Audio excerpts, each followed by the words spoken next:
The Phenomenology of the Spirit, or Phenomenology des Geistes, was published in 1807. It is one of the most famous and influential works by the German philosopher Georg Wilhelm Friedrich Hegel. It presents a complex and ambitious account of human consciousness, tracing its development from simple sensory awareness to absolute knowledge.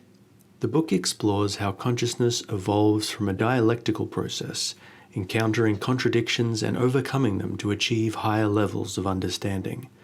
The Phenomenology of the Spirit has had a profound impact on later philosophy, influencing thinkers such as Karl Marx, Jean-Paul Sartre, Jacques Lacan, and many others. It laid the groundwork for German idealism, existentialism, psychoanalysis, and even critical theory. What follows is a summary of each section of the book. In the preface, Hegel sets the stage by addressing the nature of philosophical inquiry and the limitations of introducing a philosophical work through conventional means. He asserts that a true understanding of philosophy cannot be conveyed through a mere preface, as philosophical knowledge must be experienced and developed through systematic exploration. He critiques the tendency to rely on summaries or general introductions, arguing that philosophy is a self-developing system that requires engagement with its intricate logical structure. Hegel emphasizes that knowledge is not static, but a dynamic, self-moving process. He introduces the idea of dialectical development, where contradictions within thought propel it towards higher forms of understanding. In his view, truth is not an isolated, fixed entity, but an evolving totality that reveals itself progressively. The process of coming to knowledge, he argues, is just as important as the knowledge itself. Additionally, Hegel critiques previous philosophical methods that sought certainty through abstract principles or subjective immediacy, such as those found in empiricism and Kantian idealism. He insists that true philosophy must embrace the movement of thought and grasp reality as a living, self-unfolding whole. Philosophy, for Hegel, is both the path and the result, and engaging with it requires patience and effort. Hegel also positions the Phenomenology of Spirit as a necessary educational tool for modern European thought. He believes that the work is not just for academic circles, but for shaping cultural self-awareness, helping individuals and society understand their historical and intellectual development. In his introduction, Hegel elaborates on the purpose and structure of his work. He describes Phenomenology of Spirit as a, quote, science of the experience of consciousness, end quote, meant to trace the development of consciousness as it progresses from immediate sense perception to absolute knowing. This journey of consciousness, he argues, is necessary for philosophy to attain true scientific status. Hegel explains that consciousness undergoes a dialectical process in which it moves through various stages of understanding, each stage containing inherent contradictions that drive it forward. Consciousness begins with a naive trust in sense experience, but gradually realizes the limitations of its initial certainties, leading to deeper self-awareness. The ultimate goal is to achieve a standpoint where subject and object, thought and being, are reconciled. Throughout the introduction, Hegel critiques the notion that knowledge can be immediate or given. Instead, he argues that all knowledge is mediated through experience and reflection. Consciousness must struggle with appearances, contradictions, and negations before it can attain genuine self-certainty. He also highlights the methodological approach of the work, rejecting rigid systematic structures in favor of an organic developmental model of thought.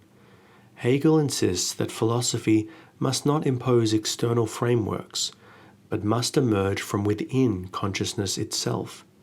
Finally, Hegel introduces the idea that each stage of consciousness's development is necessary and contributes to the totality of knowledge. The Phenomenology of Spirit is thus both a historical and logical progression, capturing the evolving spirit of humanity as it comes to know itself. In the first section of the book, entitled Consciousness, Hegel examines the development of consciousness through its stages, exploring how it progresses from mere sense certainty to perception and ultimately to understanding. This development represents consciousness's journey from the immediate and particular to the mediated and universal. Hegel begins with the most basic form of knowledge, sense certainty, which is the immediate awareness of objects through the senses. At this level, consciousness believes itself to possess absolute knowledge by simply apprehending what is present in the here and now. However, Hegel quickly demonstrates that this certainty is illusory. The problem arises when we attempt to articulate what we know. By saying, this here or this now, we realize that such terms are empty, as they can apply to anything. For example, if one says, now is night, this statement loses its truth when time progresses and it becomes day. Thus, Hegel shows that immediate sense certainty is self-contradictory. It attempts to grasp something fixed, but ends up with something fluid and universal. Hegel uses the example of pointing to demonstrate this contradiction. When one points to this here, it seems concrete, but upon reflection, it dissolves into an abstraction. Thus, what initially appears as direct knowledge becomes mediated and conceptual. Having revealed the inadequacy of sense certainty, Hegel moves to the next stage, perception, where consciousness attempts to identify stable properties in objects. In perception, consciousness categorizes objects based on their qualities, such as shape, color, or texture, leading to a richer, more mediated understanding of the world. However, perception also contains contradictions. An object appears to possess multiple properties, yet these properties exist in a unity. Hegel shows that perception oscillates between viewing an object as a bundle of independent properties and as a singular entity. This leads to the realization that objects are not self-sufficient, but are defined through their relations to other objects and to the perceiving subject. For example, in perceiving a piece of fruit, one might note its sweetness and color separately, yet the fruit is a unity. This tension leads to the concept of force, wherein objects are understood in terms of their interactions and not in isolation.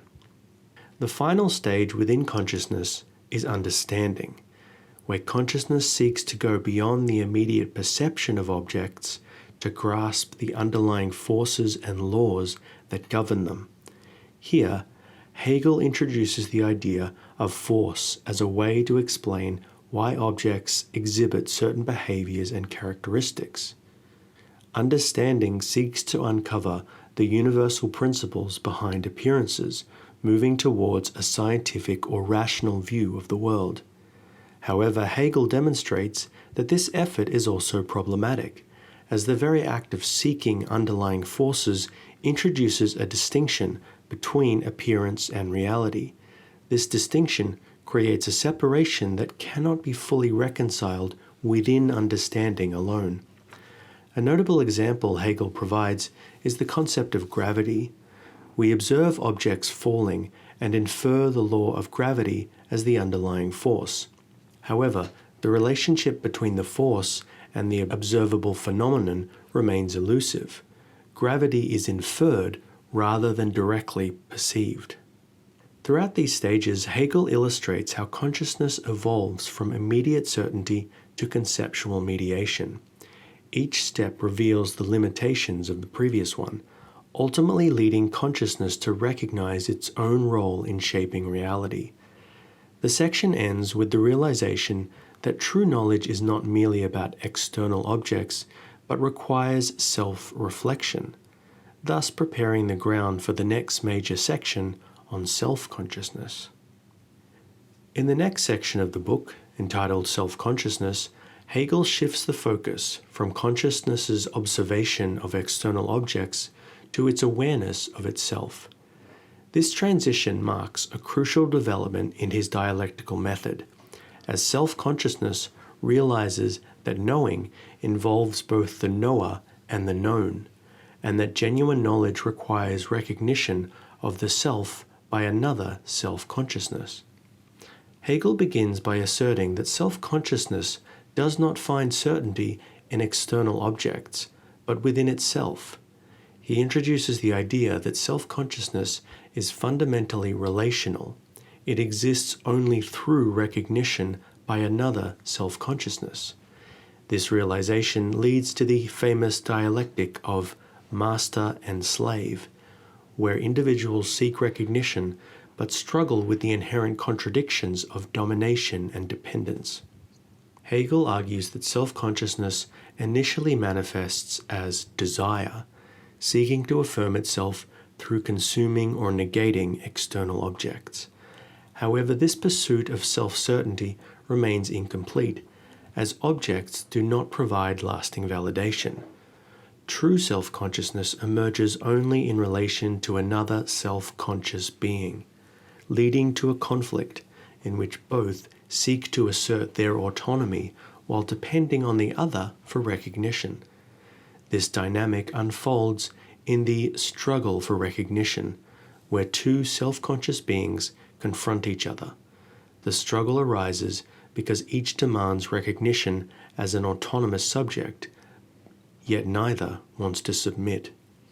Hegel illustrates this struggle as a life or death battle, wherein self-consciousness risks everything to assert its independence, but realizes that recognition cannot be obtained from a defeated opponent. One of Hegel's most famous concepts emerges from this struggle, the master-slave dialectic. In this framework, one consciousness emerges as the master, asserting dominance, while the other becomes the slave, submitting to the master's authority. The master appears to achieve self-certainty through the slave's recognition. However, this recognition is flawed because it comes from someone who has been subjugated and lacks true independence. The slave, in contrast, finds a deeper path to self-consciousness through labor. By working on external objects, the slave transforms the world and, in doing so, cultivates a sense of self through creation and discipline.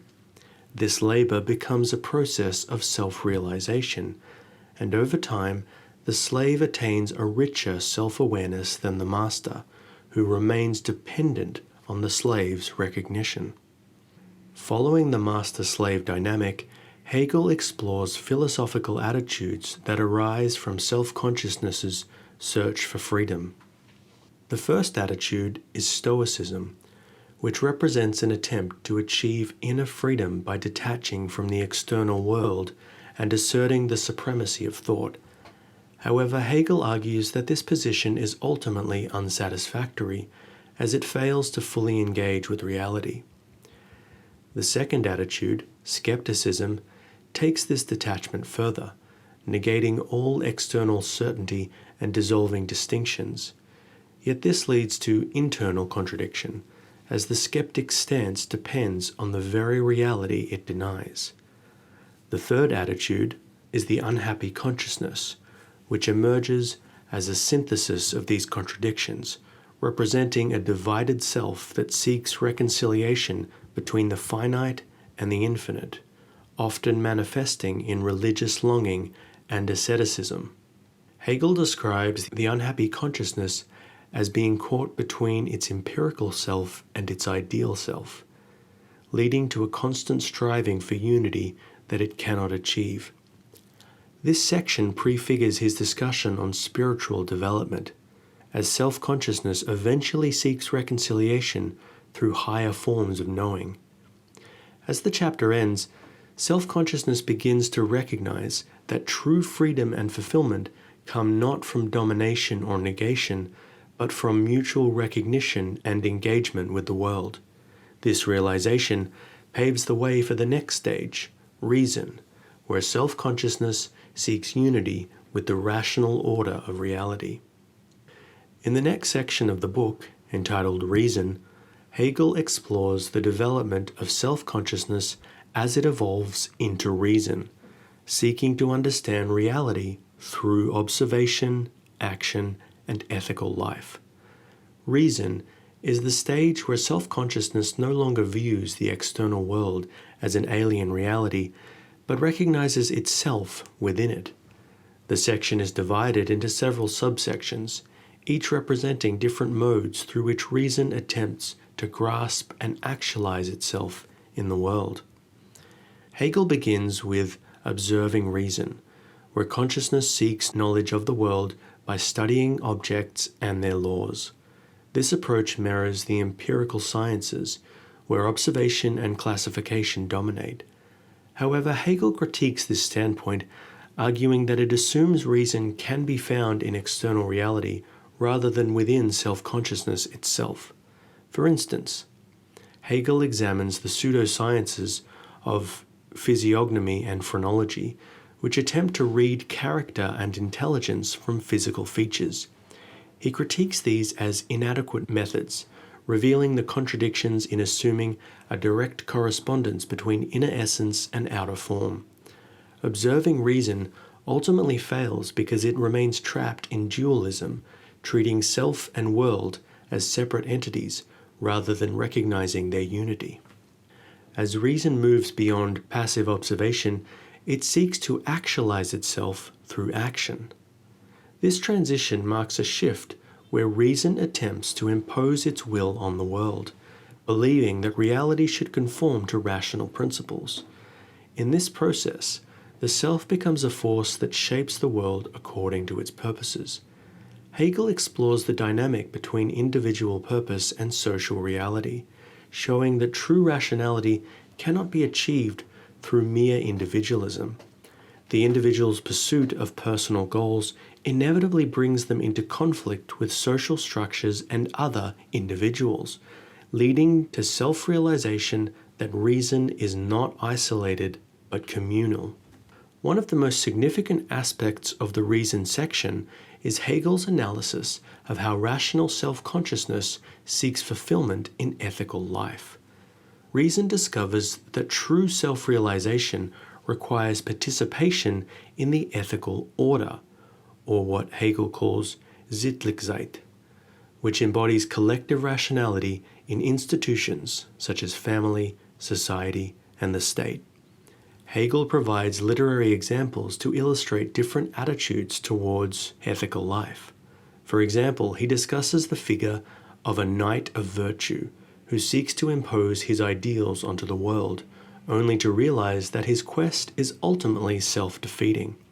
The individual who tries to live virtuously in opposition to the world often finds themselves alienated, as they fail to recognize that ethical life is not about isolated moral striving, but participation in a shared rational order. Hegel contrasts the pursuit of personal virtue with the concept of the universal will, where individuals achieve true freedom by aligning their personal actions with the ethical life of their community. This process of reconciliation marks a higher stage of reason, where individuals see their freedom reflected in the rational organization of social life. As reason develops, it realizes that true fulfillment cannot be found solely in individual knowledge or ethical participation. Instead, reason must transition into spirit, where self-consciousness fully integrates itself into the cultural and historical processes that shape human life. This marks the movement from individual rationality to collective self-awareness, where freedom is realized through shared institutions and practices. Hegel's dialectical method shows that reason's journey is not linear, but involves contradictions and reversals. Each step in the development of reason, whether through observation, action, or ethical participation, reveals its limitations and points towards a higher synthesis. In the next section of the book, entitled Spirit, Hegel shifts from the development of individual self-consciousness to the collective manifestation of spirit in human history, culture, and society. Spirit, for Hegel, represents the realization of freedom through ethical, cultural, and political life. It is not merely an individual phenomenon, but an intersubjective reality that unfolds through historical development. Hegel begins by examining the ethical life, what he calls Sittlichkeit, where spirit manifests itself in the social structures of family, civil society, and the state. True spirit, in this context, represents a harmonious unity between individual will and communal values. Hegel draws on the example of the ancient Greek society, where individuals found their identity through participation in public life and the laws of the city-state. However, even in this stage, contradictions emerge. The conflict between individual desires and universal ethical duties creates tensions. Hegel uses the example of Sophocles' Antigone to demonstrate this point. Antigone embodies the struggle between the divine law of familial duty and the human law of political order. This clash reveals that ethical life, while appearing complete, harbors internal contradictions that lead to its dissolution. As ethical life collapses under its own contradictions, spirit enters a stage of alienation. In this phase, spirit becomes divided between the individual and the universal, leading to cultural fragmentation and social conflict. Hegel describes how, in medieval and early modern Europe, individuals no longer identified directly with the social order, but sought personal autonomy within it. Hegel explores the historical development of alienated spirit through the rise of cultural formation, what he calls Bildung, where individuals seek knowledge, refinement, and personal distinction. This period is characterized by the tension between faith and enlightenment, as individuals attempt to reconcile their personal insights with traditional social structures. The Enlightenment, in particular, marks a period of self-alienation where reason critiques established institutions but struggles to provide a new foundation for communal life. In the next stage, the spirit attempts to overcome alienation through the ideals of the Enlightenment and the pursuit of absolute freedom. The Enlightenment represents the triumph of reason and critique over tradition and superstition. But Hegel shows that this movement often leads to another form of alienation, namely, the fragmentation of society into competing perspectives. Hegel examines the French Revolution as an example of the pursuit of absolute freedom. The revolution aimed to establish a rational and universal social order, but in doing so, it unleashed forces of terror and destruction. Individuals sought total liberation from existing institutions, but this pursuit resulted in chaos and the eventual return of a more structured political order.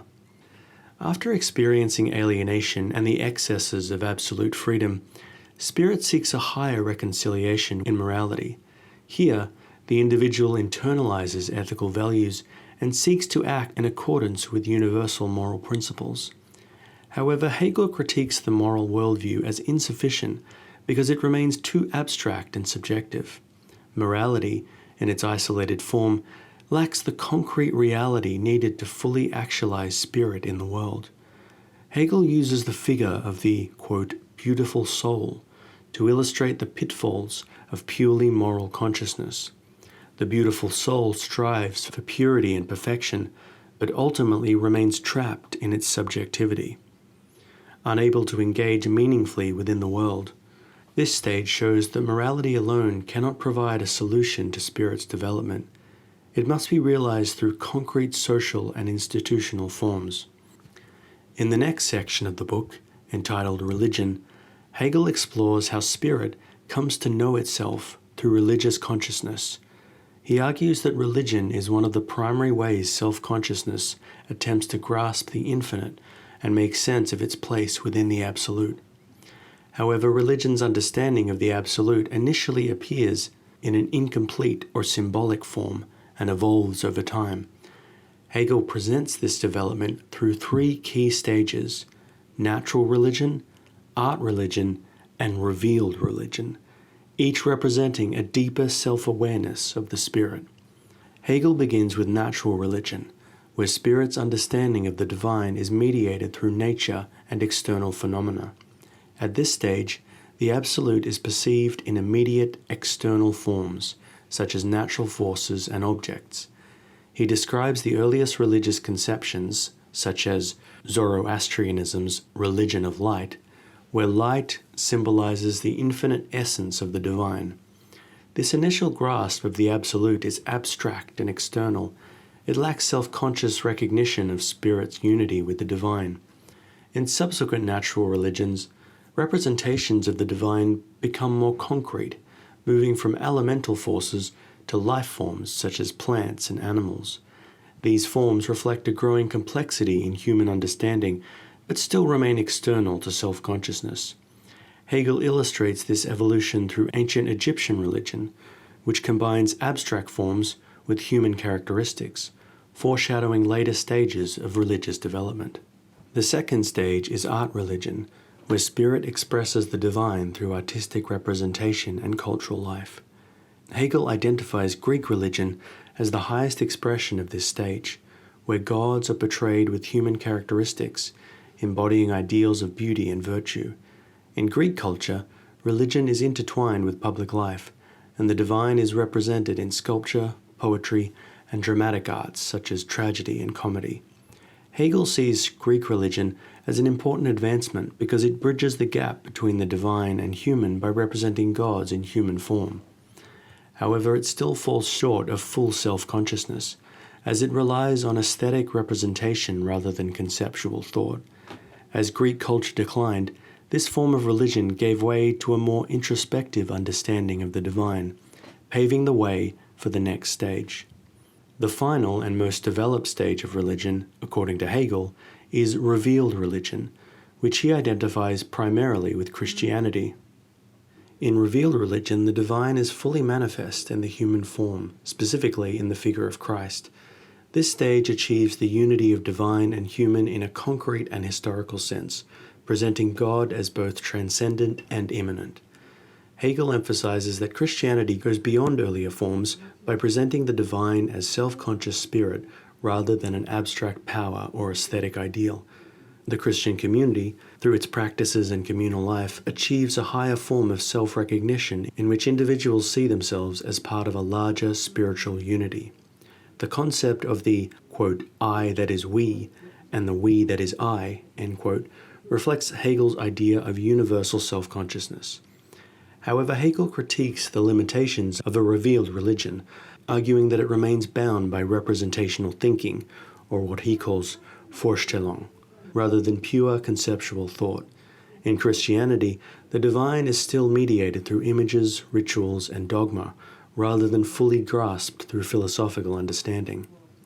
Thus, religion ultimately must give way to philosophy, where the absolute is comprehended conceptually. In the final section of the Phenomenology of Spirit, titled Absolute Knowing, Hegel presents the culmination of consciousness's journey through various stages of development. Absolute knowing represents the point at which spirit fully comprehends itself, recognizing that all previous forms of consciousness, whether in perception, self-consciousness, reason, or religion, were partial manifestations of the whole. Here, Hegel asserts that truth and knowledge are fully reconciled, and spirit achieves unity with itself. Hegel emphasizes that throughout the journey, consciousness has been plagued by a fundamental division between subject and object, finite and infinite, self and other. In absolute knowing, these oppositions are sublated, overcome and integrated into a higher unity. The subject no longer views the world as something external and separate, but instead recognizes that reality is an expression of spirit itself. This realization means that consciousness no longer perceives objects as alien forces, but as parts of itself, understanding that its own thinking is the key to grasping reality in its entirety. This marks the end of the process of estrangement that defined earlier stages of consciousness. In absolute knowing, spirit comes to recognize that it has been the driving force behind its historical and philosophical development. The movement from sense certainty to perception, reason, and religion was not random, but an unfolding of self-knowledge. Hegel describes this process as a dialectical journey in which spirit negates each previous stage, but also preserves it as a necessary moment in the whole. Hegel famously articulates this realization through the formula I equals I, meaning that self-consciousness has reached a point where it no longer depends on external validation, but fully grasps itself in its totality. Throughout the Phenomenology of Spirit, Hegel stresses that knowledge is not static, but evolves through experience and history. In absolute knowing, spirit fully comprehends history as its own development, seeing historical events, philosophical movements, and cultural forms as manifestations of its self-realization. This historical dimension is essential because it shows that truth is not given immediately, but must be worked out over time through contradictions and resolutions. Hegel uses the example of religious consciousness, which in its earlier forms saw the divine as external, whereas in Christianity, God becomes incarnate, embodying the unity of divine and human. Yet even Christianity, he argues, remains limited because it relies on representation rather than pure conceptual knowledge. In absolute knowing, these representations dissolve into a fully realized philosophical understanding. Hegel ultimately sees philosophy, and particularly his science of logic, as the highest form of knowledge, which transcends the symbolic and representational thinking of earlier stages. Philosophy, as the realm of conceptual thought, provides the framework through which spirit comprehends itself systematically and rigorously. Science, in Hegelian terms, is not empirical observation, but the systematic unfolding of the concept, or what he calls Begriff. In absolute knowing, philosophy is no longer a mere pursuit of knowledge, but truth itself realized in thought. Hegel argues that all previous stages were limited because they were forms of consciousness that separated the subject from the object. In absolute knowing, consciousness overcomes its own limitations by dissolving the distinction between knowledge and reality. The result is that spirit understands itself not just as a knowing subject, but as the totality of reality itself. This final synthesis allows consciousness to move beyond its previous limitations, where it constantly faced contradictions between self and world. In absolute knowing, Hegel presents a vision of a reconciled world where thought and being, subject and object, are one. In conclusion, absolute knowing marks the end of the phenomenological journey and the beginning of true philosophy, where spirit understands itself as the ultimate reality. This final stage signifies the complete reconciliation of consciousness with itself and the realization that the entire world is the expression of rational spirit.